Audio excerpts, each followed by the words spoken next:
We all have that one person in our lives, right? The one whose phone seems to be on permanent silent mode. You text them, you call, and you get crickets. So today, we're going to dive deep into the psychology behind this choice. We're going to explore what's really going on with the architecture of digital silence.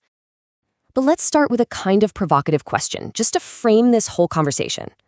We usually think of unanswered texts as, a sign of weakness or maybe avoidance. But what if we've got it all wrong? What if choosing that silence is actually a powerful, strategic act of strength? All right, first up, let's just talk about the phenomenon itself, the 24/7 silent phone.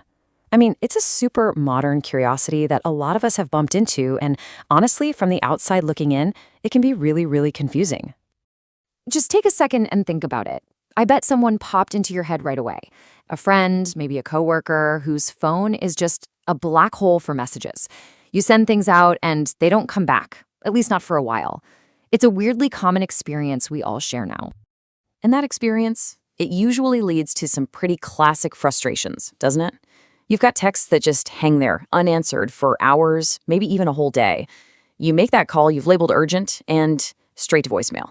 Their phone just never, ever seems to ring or even vibrate. It seriously feels like you're just shouting into the void. So, what do we make of all this? Our first instinct is usually negative. We think, okay, this person is being rude, or maybe they have social anxiety, or they're just careless. But what if that whole interpretation is just a myth? What if it's something else completely? Yeah, the go-to assumption, the one we all jump to, is that this is some kind of antisocial avoidance. That the person on the other end is totally overwhelmed, maybe they're disorganized, or worse, they just don't care enough to get back to you. But is that what's really going on? And we've all had that internal monologue, right? You're staring at your phone thinking, are they ghosting me? Seriously? It's just one text. It feels so personal, like a deliberate insult. But this is exactly where the story gets really interesting. Okay, to really get this, we have to completely flip the script. Instead of focusing on how their silence makes us feel, let's look at what's driving them. It's not about avoiding us. It's actually about protecting something incredibly valuable called cognitive bandwidth. So what the heck is cognitive bandwidth? Well, the easiest way to think about it is like the battery on your smartphone. You only have so much mental energy and focus to get you through the day. Every little task, every decision, and yeah, every single notification drains that battery just a little bit. And this chart really just lays it all out perfectly. Look at the left bar. With constant alerts pinging you all day, your mental energy just gets totally zapped by these tiny, unplanned interruptions. But look at the right. When you control those alerts, you save all that energy for the stuff that actually matters. So, see, the silence isn't avoidance. It's a smart strategy to keep your mental battery from dying. And this ties into another really deep, fundamental human need we all have: environmental control. We're wired to want to manage our surroundings to keep stress down. And let's be real, in this century, our environment is just as much digital as it is physical. So using Do Not Disturb is basically like building a digital fortress to keep your mind in a calm, predictable, and low-stress space.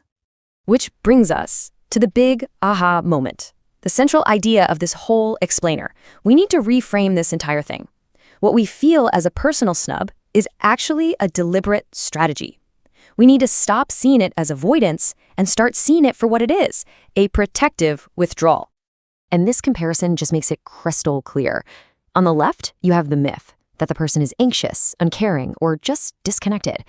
But then on the right, you have the reality. This person is actively controlling their environment. They're protecting their precious cognitive bandwidth, and they often just have a high need for privacy. So let's actually define that term. Protective withdrawal isn't passive. It's not a failure to respond. It's a proactive, defensive move. The goal isn't to ignore you. The goal is to block the constant stream of digital intrusions to protect their own mental state. It's not a wall they're putting up, it's a shield. And there's another layer on top of all this. It's a personality trait called a high privacy orientation. For some people, being able to control who reaches them and when isn't just a nice to have. It's a core part of who they are. They're basically the gatekeepers of their own attention. Now, you might be thinking this is just a thing that some people do, a personal quirk, but it's not.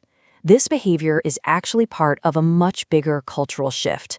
a growing movement around how we deal with our tech. It's about drawing a new kind of digital boundary. When you get right down to it, this whole act of choosing digital silence is a real-world application of a philosophy called digital minimalism. It's all about making a conscious choice to make technology work for you, not the other way around. And the ideas at the heart of it are actually pretty simple, but they're so powerful. It's about being intentional with where you put your focus, instead of just reacting to every buzz and ping. It's this belief that if you cut down on all the low-quality inputs, like random notifications, you can create much higher quality output in your work and your life. And ultimately, it's about putting yourself back in the driver's seat, making technology your tool again. So, I'll just leave you with this question to mull over. When you think about your own life and your own phone, is your digital door locked where you get to decide who comes in? Or is it just wide open, letting anyone or anything barge in and demand your attention whenever they want? The architecture of your digital world is up to you.